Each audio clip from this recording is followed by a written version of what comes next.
한국예탁결제원에 따르면 이거를 말씀드리려고 그러는 겁니다. 11월에 국내 개인 투자자들이 미국 주식 순매수한 1위가 뭔가 하면 상승 레버리지가 아니라 하락 인버스에 투자를 했어요. 1등이 SOXX, SOXL 알고 계시죠? 반도체 3배 레버리지. 그런데 3배 인버스 SOXS에 투자를 한 거예요. 1위가. 한 달 동안에, 그러니 한 달 동안에 이 8, 9, 10월 3달 동안 떨어진 거를 한 달 동안에 많이 했는데 얼마나 많은 이 큰 이 손실을 받겠습니까? 그런데 두 번째로 이 매수한 종목은 마이크로소프트. 그것은 7.5% 상승했으니까 그나마 성공적이에요. 세 번째로 많이 매수한 종목이 이것 또한 인버스예요. TQQQ가 아니라 SQQQ.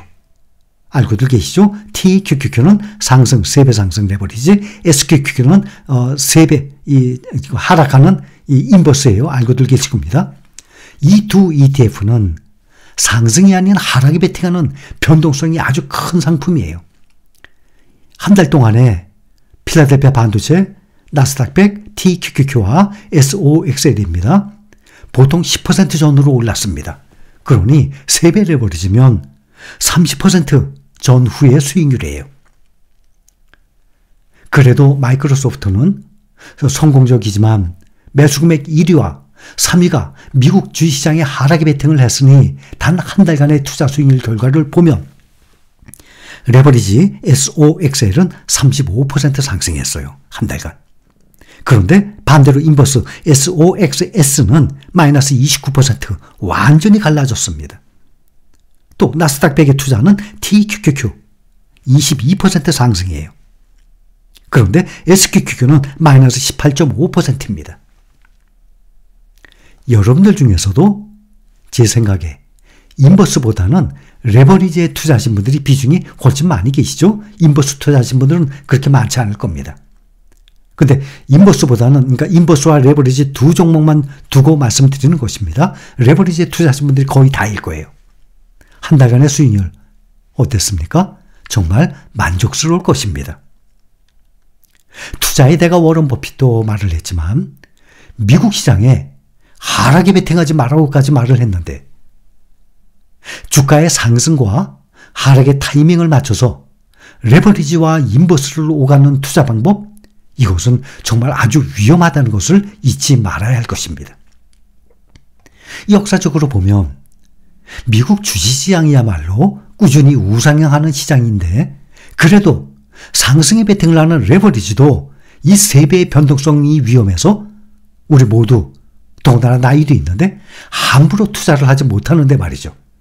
근데 그것을 하락에, 상승과 하락의 시점을, 타이밍을 어떻게 맞춰가면서 그것을 레버리지에 투자했다가 인버스에 투자를 했다가 하겠습니까? 항상 말씀을 드리지만 여러분들이 미국 주식시장은 100년 이상의 역사상 꾸준히 우상향하는 유일한 시장이에요. 거기에 인버스보다는 레버리지에 투자를 하되 여러분들이 투자하는 종목 이 금액 비중의 극히 일부만 저는 말씀을 드리는 것입니다. 항상 말씀을 많이 드려서 여러분들 대부분 알고 계실 거예요. 오늘 또 테슬라는 어제 이어서 엔비디아, 테슬라 어제 이어서 또 오늘도 하락했습니다. 미래형 전기 픽업 트럭이 당초 예고된 대로 어제 처음으로 출고됐습니다. 미국의 텍사스주 오스틴 소재 본사에서 사이버트럭 출고시를 거행하고 사이버트럭 양산 모델 10대를 첫 고객들에게 인도했습니다. 오늘 0.25% 또 하락했어요. 양산형 사이버트럭 가운데서 가장 저렴한 버전인 후륜구동 모델의 가격이 6990달러, 약 7900만 원으로 책정됐는데 이것은 오는 2025년 이후 출시될 예정인 것으로 알려졌습니다. 가장 비싼 트림으로 알려진 사이버 비스트의 가격은 99,990달러, 약 1억 3천만 원 정도에 달할 것으로 전해지고 있습니다. 제롬 파월 미국 연방준비제도 의장이 오늘 기준금리 인하 시점을 예측하기에는 너무 이르다면서 시장에 형성된 금리 인상 종료와 내년 상반기 인하 관측에 일침을 가했습니다. 인플레이션에 대한 연준의 진전에도 불구하고 언제 금리 인하를 시작할지 추측하는 것은 시기상조다라고 밝혔습니다. 파월 의장은 오늘 애틀랜타 스펠만 대학에서 열린 행사에서 여기서 준비한 발언을 통해서 우리가 충분히 제한적인 입장을 달성했다고 자신있게 결론을 내리거나 정책이 언제 완화될지 축축하는 것은 시기상조다라고 말했습니다. 이어서 우리는 적절하다고 판단되면 정책을 더욱 강화할 준비가 돼 있다라고 말했습니다. 파월 의장의 이 같은 발언은 지난달 1일 연준이 기준금리를 5.5%로 동결한 뒤에 그 후에 연 기자회견에서 밝힌 정책 입장을 재차 강조한 것으로 풀이가 됩니다.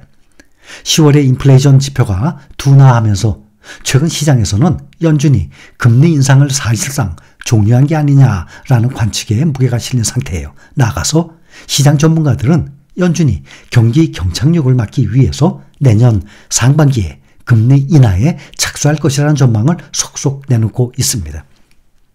시장에서는 오는 12월 12, 13일 열리는 FOMC 마지막 회의에서 연준이 세 번째 연속 금리를 동결할 확률을 거의 98% 정도로 보고 있습니다. 지금 11월을 들어서 계속 주가가 오르고 있죠. 월가 공포지수, 변동성지수 VIX는 계속 반대로 하강을 지속했습니다. 오늘도 1.93% 내린 12.67을 기록을 했습니다. 그래서 저는 여러분들께 항상 이 강조를 하고 당부를 드립니다. 여러분 샀다 팔았다 하지 마세요. 그렇게 해서는 주식 투자로 돈 벌기 아주 어려워요. 닭모, 제가 며칠 전에 말씀을 드릴 때 이 단어가 기억이 안 났었어요. 닭모, 닥치고 모으세요. 닥치고 모으세요. 또 이런 말씀 드리죠. 그냥 사세요. 주가가 얼마이든 간에 그냥 사 모으세요. 주가 보지 말고 수량만 보세요. 아마 이 방법이 가장 좋을 것입니다.